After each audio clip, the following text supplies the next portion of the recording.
네, 저는 SE 두 번째 발표를 맡은 18학번 안태욱입니다. 저는 방학 중에 이제 인베디드 OS 개발 프로젝트란 책을 통해서 공부를 하고 있는데, 이제 이 책을 통해서 공부하는 내용과 구현한 내용을 이렇게 SE콘에서 발표를 해보고자 합니다. 우선은 RTOS를 개발할 텐데, 이제 그저 개발 환경에 사용한 이제 ARM 아키텍처에 대한 이제 배경 지식에 대해서 설명을 하고, 그리고 나서는 이제 간단하게 어셈블리 언어를 통해서 프로그램을 작성하고, 그리고 이거를 디버깅하는 과정에 대해서 발표를 하도록 하겠습니다. 첫 번째로 ARM 아키텍처에 대한 설명입니다. 우선 첫 번째로 ARM 홀딩스에 대해서 조금 더 얘기를 해보자면, 1990년도에 설립된 영국 기업으로서 ARM CPU 라이선스를 수요 기업에 판매해서 수익을 창출하는 회사입니다. 얘는 이제 기존의 완제품을 판매하는 인텔이나 AMD라는 이제 다른 비즈니스 모델이라고 볼 수 있는데, 이렇게 소프트 코어나 ISA를 판매하여서, 그러니까 한마디로 말하면 이제 프로세서 설계도를 판매하여서 수익을 창출한다고 보시면 될 것 같습니다. 이렇게 ARM 홀딩스는 초기에는 저전력이나 저비용의 강점을 내세우면서 인베디드 시장을 공략하였는데, 현재 이제 2000년대 중반부터는 스마트폰을 포함한 고성능 프로세서 시장도 공략을 하고 있습니다. 그리고 현재는 이제 갤럭시나 아이폰 등과 같은 대부분의 스마트폰 제조사들이 ARM 아키텍처를 사용하고 있습니다. 삼성의 경우에는 이제 엑시노스, 그리고 퀄컴은 스냅드래곤, 그리고 애플의 경우에는 ARM 아키텍처 사용하여서 이렇게 애플 실리콘을 설계하여서 스마트폰을 이제 제조하고 있는 것을 알 수가 있습니다. 그럼 이제 ARM 아키텍처가 무엇이냐 하면, 이제 ARM이라고 하면은 어드밴스드 리스크 머신의 이제 약자입니다. 이렇게 말 그대로 리스크 프로세서로서 이제 고정된 길이의 이제 명령어를 가지고 이제 CS크 구조보다 적은 수의 명령어를 가지게 됩니다. 주요 다른 특징으로 보면은 빅 엔디언이나 리틀 엔디언을 모두 지원하며, 이제 인터럽트보다 조금 더 빨리 처리되어야 하는 경우에 패스트 인터럽트를 지원하는 정도가 있겠습니다. 그리고 ARM 아키텍처에도 여러 가지 버전이 있는데, 이렇게 그 중에서 ARM 버전 7부터는 콜텍스라는 이름으로 세 가지 아키텍처를 이제 지원하게 되었습니다. 이렇게 그 중에서 A는 고성능을 필요로 하는 어플리케이션용으로 이제 스마트폰이나 이제 그런 장치에 들어가는 프로세서라고 보시면 되겠습니다. 콘텍스 R의 경우에는 실시간성을 필요로 하는 이제 응용 분야에서 사용을 하고, 콜텍스 M은 저가형 인베디드 어플리케이션에서 사용을 하고 있습니다. 콜텍스 A의 경우에는 이제 사용을 하려면 외부에 별도의 램이나 플래시 메모리를 추가해서 사용을 하는데, 콜텍스 R은 이를 내부에 내장하여서 이제 속도 측면에서 조금 더 이점을 가져감으로써 실시간성을 이제 조금 더 보장을 해준다라고 보시면 되겠습니다. 그러면 이제 ARM의 동작 모드를 조금 더 살펴보면은 크게 7가지가 있습니다. 일반적인 프로그램을 실행을 하는 유저 모드와, 그리고 인터럽트가 발생했을 때 진입하게 되는 인터럽트나 베스트 인터럽트 모드, 그리고 운영체제 등에서 시스템 코드를 수행하는 슈퍼바이저 모드와, 이제 올바르지 않은 동작을 수행했을 때 진입을 하게 되는 어벌트나 언디파인드 모드가 있습니다. 그리고 사용자 프로세스가 임의로 커널 모드를 획득해서 사용하는 시스템 모드가 있는데, 이를 조금 더 그룹을 지어 보면은 다음과 같이 나타날 수 있습니다. 보통 시스템 모드나 슈퍼바이저 모드는 이제 시스템 코드를 거의 수행할 때 사용하기 때문에 커널에서 많이 사용을 하게 되고, 인터럽트나 베스트 인터럽트는 인터럽트 관련 모드, 그리고 어벌트나 파인드 올바르지 않게 동작을 했을 때 진입하게 되는 모드라고 보시면 되겠습니다. 이들을 이렇게 크게 또 두 가지로 나눌 수가 있는데, 이렇게 노멀 모드와 프리빌리지드 모드로 나눌 수가 있습니다. 노멀 모드는 말 그대로 그냥 평범한 모드로서 이제 동작을 하는 것이고, 그에 반해서 이제 다른 6가지 모드는 이제 유저 모드에서 실행할 수 없는 특정 동작을 수행하게 되는 그런 특권을 가지고 있는 모드라고 보시면 되겠습니다. 그 특권에 대해서는 이제 뒤에서 다시 설명을 하도록 하고, 우선은 넘어가도록 하겠습니다.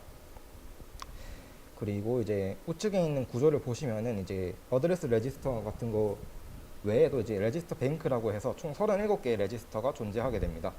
그래서 이렇게 동작하는 모드에 따라서 사용하는 레지스터가 달라지게 되는데, 그에 따라서 동작 중인 모드별로 별도의 스택도 가지게 됩니다. 우선 기본적으로는 이제 0번부터 12번까지의 레지스터를 가지고, 0번부터 15번까지의 레지스터를 가지고 별도로 CPSR이라는 이제 레지스터도 가지는 것을 볼 수 있습니다. 이제 기본적으로는 이제 이러한 것들을 사용하게 되는데, 유저 모드나 시스템 모드에서는 이제 이러한 레지스터를 모두 공용으로 사용하게 됩니다. 기타 모드에서도 이러한 레지스터를 사용하게 되는데, 이제 오른쪽에 있는 그림에 있는 것에 대해서는 각각의 모드별로 별도로 가지는 레지스터라고 보시면 되겠습니다. 그래서 13번이나 14번의 경우에는 SVC 모드부터 이제 undefined 모드까지 이제 별도로 가지고 있고, 각각의 이러한 모드들에 대해서는 이제 SPSR이라는 이제 레지스터도 별도로 가지고 있습니다. 그리고 FIQ, 그러니까 Fast Interrupt 모드에서는 이제 8번부터 12번까지도 별도로 가지고 있는 것을 볼 수 있는데, 이는 나중에 뭐 컨텍스트 스위칭 할 때 이제 레지스터를 저장해 놨다가 이제 그러할 때 저장해야 하는 레지스터 수를 조금이라도 줄임으로써 속도의 측면을 속도에서 이제 향상된 성능을 가져가기 위함입니다. 그러면 이제 여기 그림에 있는 이제 회색깔의 경우에는 특수 목적을 가진 레지스터인데, 차례대로 설명을 해보자면 이제 R15에 대해서는 프로그램 카운터에 해당하는 레지스터, 그리고 R14는 링크 레지스터인데, 얘는 분기 명령을 수행하게 되면 이제 프로그램 카운터의 값이 바뀌게 됩니다. 그러면 이렇게 분기를 하고 나서 이제 다시 이전의 코드로 돌아가야 되는데, 그 돌아가기 위한 주소를 저장하는 레지스터라고 보시면 되겠습니다. 그리고 13번은 이제 스택 포인터로서 각각의 동작 모드별로 별도의 스택을 가지게 되는데, 이러한 스택을 가리키는 포인터라고 보시면 되겠습니다. 그리고 다음은 CPSR이라는 특수 목성 레지스터입니다. 얘는 Current Program Status 레지스터의 약자인데, 해당 레지스터의 구조를 살펴보면 이제 아래에 있는 그림과 같습니다. 우선 좌측에 있는 플래그 비트를 보면 이제 이전에 수행했던 연산에 대한 결과를 저장하는 건데, 연산 결과가 이제 0인지 아니면 음수인지 혹은 캐리, 그러니까 울림수가 발생했는지 오버플로우가 발생했는지 이러한 정보들을 각각 이렇게 기록을 하게 됩니다. 그리고 우측에 보면 이제 컨트롤 비트가 있는데, I나 F에 대해서는 이제 인터럽트나 패스트 인터럽트를 활성화시키거나 비활성화시킨 등의 동작을 수행할 수가 있고, 모드의 경우에는 앞서 말씀드렸던 7개의 모드를 구분하기 위해서 사용한다고 보시면 되겠습니다. 그럼 각각의 모드들에서 아까 프리빌리지드 모드는 이제 유저 모드에서는 수행할 수 없는 별도의 특권을 가지고 있다고 했는데, 그 특권이 바로 이 CPSR 레지스터를 조작하는 것입니다. 그래서 이제 프리빌리지드 모드에서는 이렇게 있는 I나 F를 조작해서 인터럽트를 비활성화할 수도 있고, 이렇게 모드 비트를 바꿔서 모드를 변경할 수도 있습니다. 그렇기 때문에 이제 프리빌리지 모드에서는 이제 그 모드들 간에서의 이제 모드 전환은 자유롭지만, 노멀 모드에서는 이렇게 CPSR을 조작할 수가 없기 때문에 노멀 모드에서 프리빌리지드 모드로 전환하지 못한다라는 특징이 있다는 것을 알고 계시면 되겠습니다. 여기서 이제 CPSR 모드 비트에서 각각의 모드에 해당하는 비트는 다음과 같습니다. 마지막으로는 이제 SPSR이라는 레지스터입니다. 이는 Saved Program Status 레지스터로 이제 모드 간 전환이 발생했을 때 이전의 모드로 돌아가기 위한 이전의 모드에서 사용하고 있었던 CPSR을 백업하는 용도입니다. 이렇게 백업을 하였다가 처리가 끝나고 나서 다시 모드를 복구할 때 이를 바로 복구해서 이전의 모드로 다시 복구할 수가 있습니다. 그럼 이제 아까 이렇게 CPSR 레지스터를 조작해서 프리빌리지드 모드 간 전환을 할 수 있고, 프리빌리지 모드에서 노멀 모드로 전환을 할 수 있다고 말씀드렸는데, 이제 노멀 모드에서는 이를 조작할 수가 없다고 말씀드렸습니다. 그럼 어떻게 프리빌리지드 모드에 전환하는가 라고 살펴보면은, 익셉션이라는 진입 유발자를 통해서 하드웨어적으로 자동으로 이제 모드 비트가 갱신되어서 프리빌리지드 모드로 진입을 할 수 있다라고 보시면 되겠습니다. 그런 익셉션의 종류를 살펴보면 이제 다음과 같이 7개가 존재하는데, 각각의 익셉션에 따라서 진입할 수 있는 모드가 슈퍼바이저, 그리고 undefined, 어볼트나 IRQ, FIQ 해서 총 5개가 있습니다. 그래서 노멀 모드에서 실행이 되다가 특성 익셉션이 발생하게 되면은 이렇게 5가지의 프리빌리지드 모드로 진입을 할 수가 있게 됩니다. 그리고 보시면 우측에 보면은 노멀 어드레스라는 게 있는데, 익셉션 테이블에 해당한다고 보시면 되겠습니다. 익셉션이 발생하고 나면은 해당 익셉션에 해당하는 주소를 점프하여서 명령을 수행하게 되는데, 그 수행하는 명령어가 익셉션을 처리하기 위한 핸들러 코드로 점프하는 명령어입니다.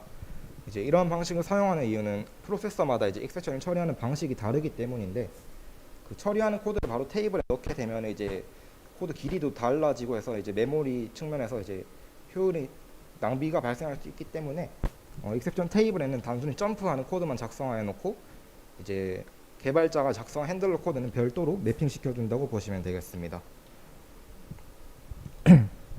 이들을 종합해서 이제 익셉션이 발생했을 때 예시를 보면은, 익셉션이 발생하게 되면 우선 CPSR을 이제 SPSR에 복사를 해서 이제 백업을 하게 됩니다. 그리고 나서는 이제 CPSRS에 모드 비트를 변경하여서 모드를 변경하고 경우에 따라서는 뭐 인터럽트를 비활성화하게 됩니다.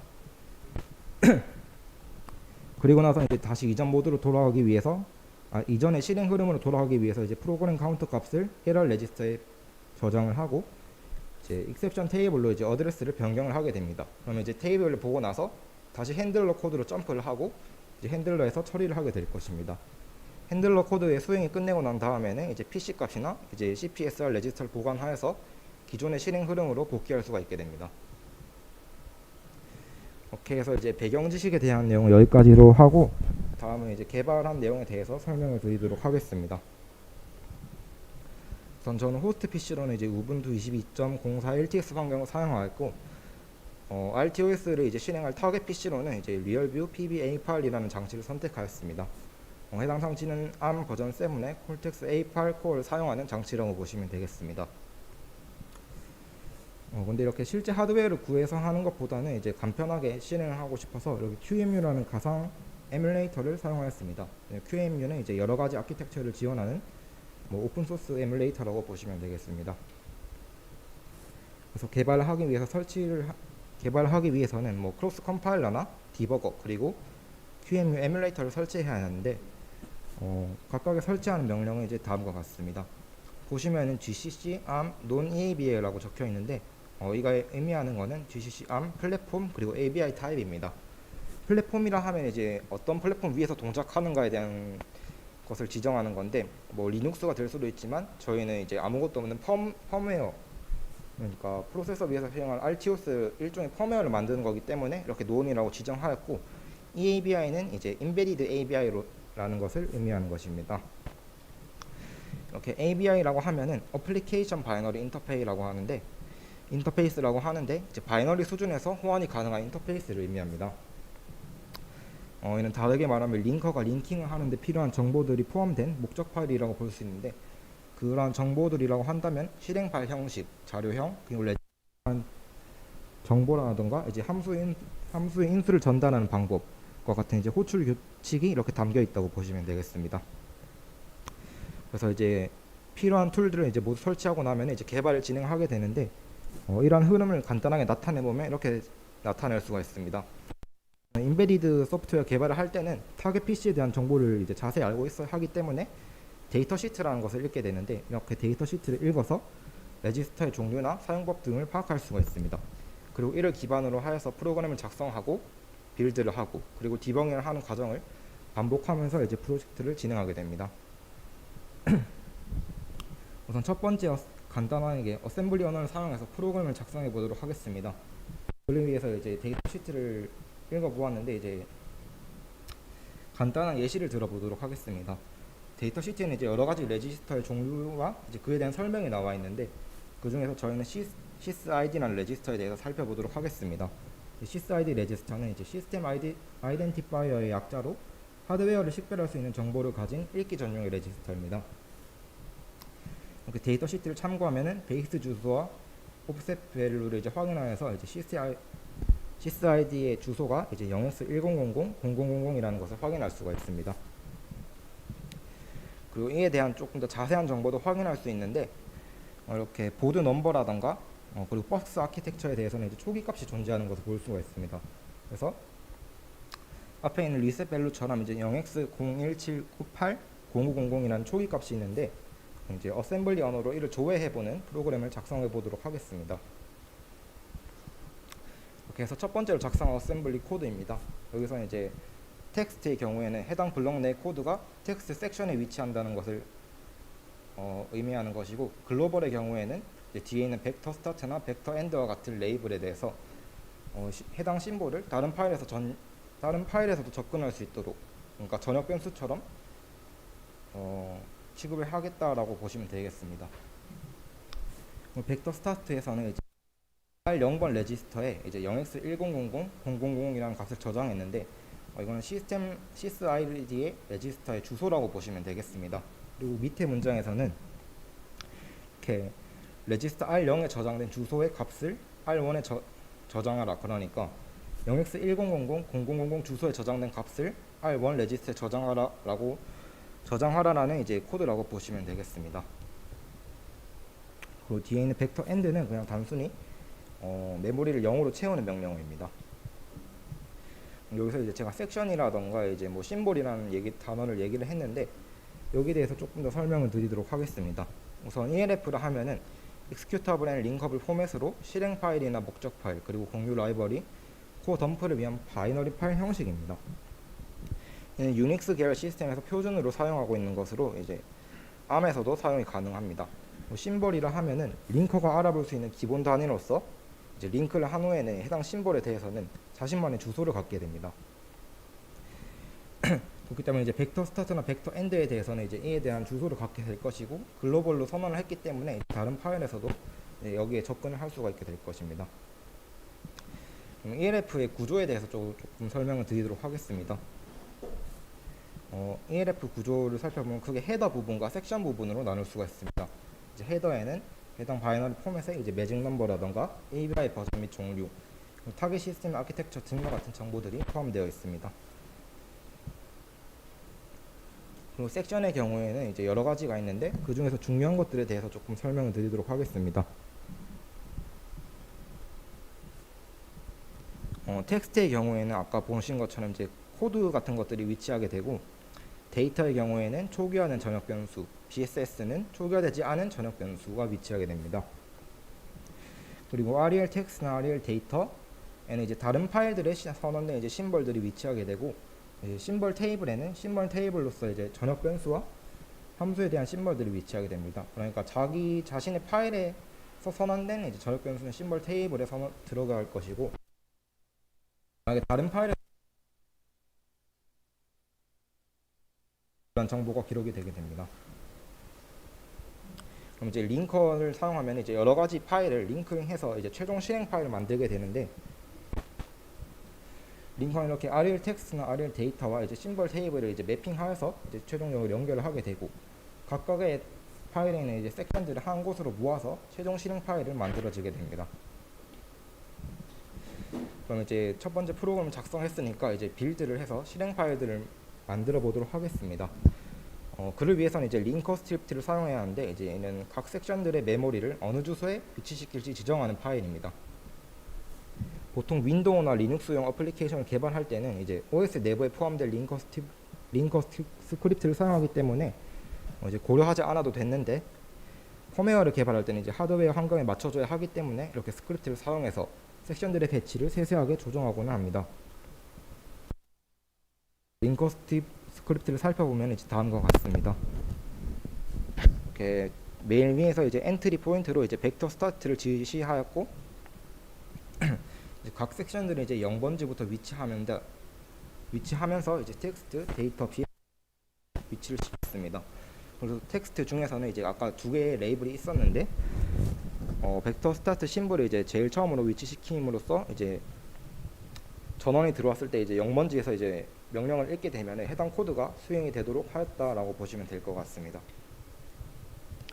이렇게 링커 스트림 작성하게 되면 이제 아까 작성했던 entry.s 파일을 컴파일하여서 목적 파일을 만들고 그리고 링커에 이제 링커 스트립과 목적 파일을 전달하여서 nabilus.axf라는 이제 실행 파일을 만들었습니다.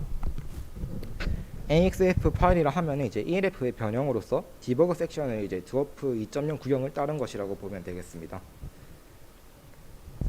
그 최종적으로 실행한 이제 axf 파일을 살펴보면 이제 디스어셈블을 했을 때 이제 0번지에 저희가 작성했던 벡터 스타트가 이제 위치하고 있는 것을 볼 수가 있습니다. 그럼 이제 최종 실행 파일을 만들었기 때문에 이를 실행하고 디버깅을 해보도록 하겠습니다. 다음 명령을 통해서 이제 디버깅 모드로 QEMU를 실행할 수가 있는데 여기서 -X 옵션을 주게 되면은 이제 디버깅 옵션으로서 동작하자마자 정지하게 하는 그런 옵션입니다.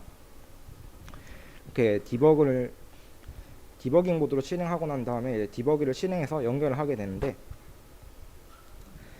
이제 -S 옵션을 줬기 때문에 실행했을 때 아무런 코드도 실행하지 않고 이제 바로 멈춰 있는 상태입니다. 그렇기 때문에 이제 레지스터의 정보를 확인했을 때는 이렇게 다 0인 것을 확인할 수가 있는데 이렇게 스텝 명령을 통해서 코드 한 줄을 실행하고 나면은 아까 작성했던 대로 이제 0번 레지스터에 0x1000 0000이라는 값이 들어간 것을 볼 수가 있습니다.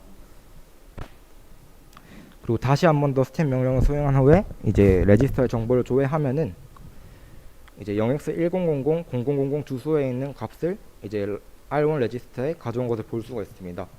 그리고 여기는 0x1780500이라는 값은 아까 봤던 데이터 시트에서 보았던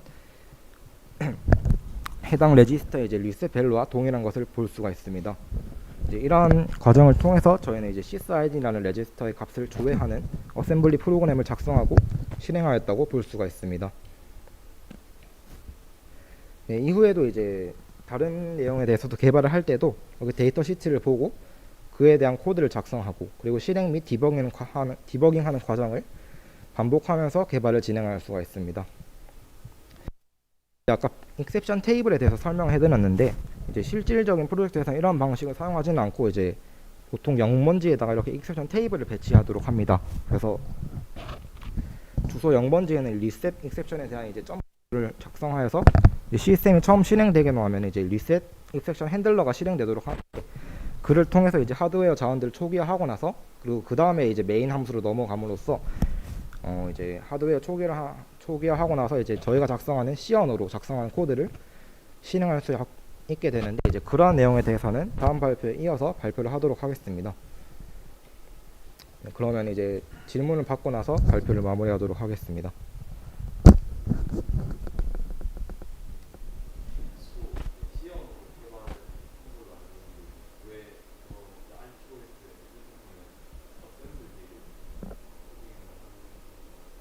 제가 알기로는 이제 리눅스 커널 단에서도 이제 내부적으로는 어셈블러를 사용하는 코드가 있는 것으로 알고 있습니다.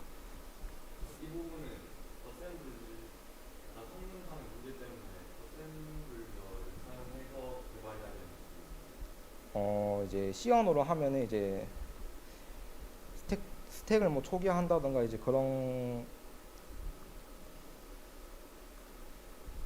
것에서 아마 어려움이 있기 때문에 이렇게 어셈블러로 이제 하드웨어 자원들을 초기화하고 나서 그 다음에 이제 메인으로 넘어가는 걸로 알고 있습니다.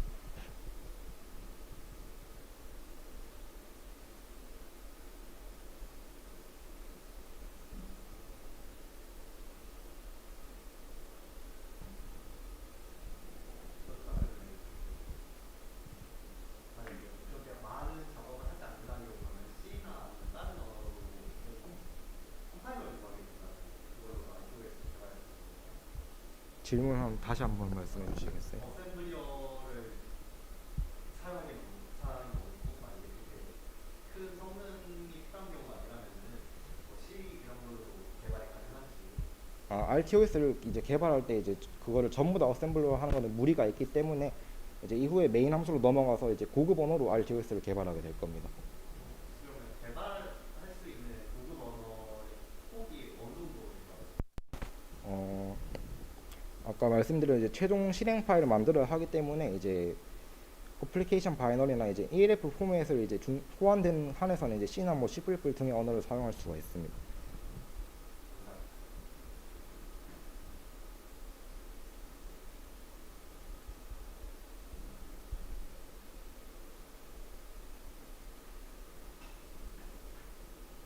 그럼 이제 더 질문이 없으면은 이제 발표를 마치고 다음 발표를 이어나가도록 하겠습니다.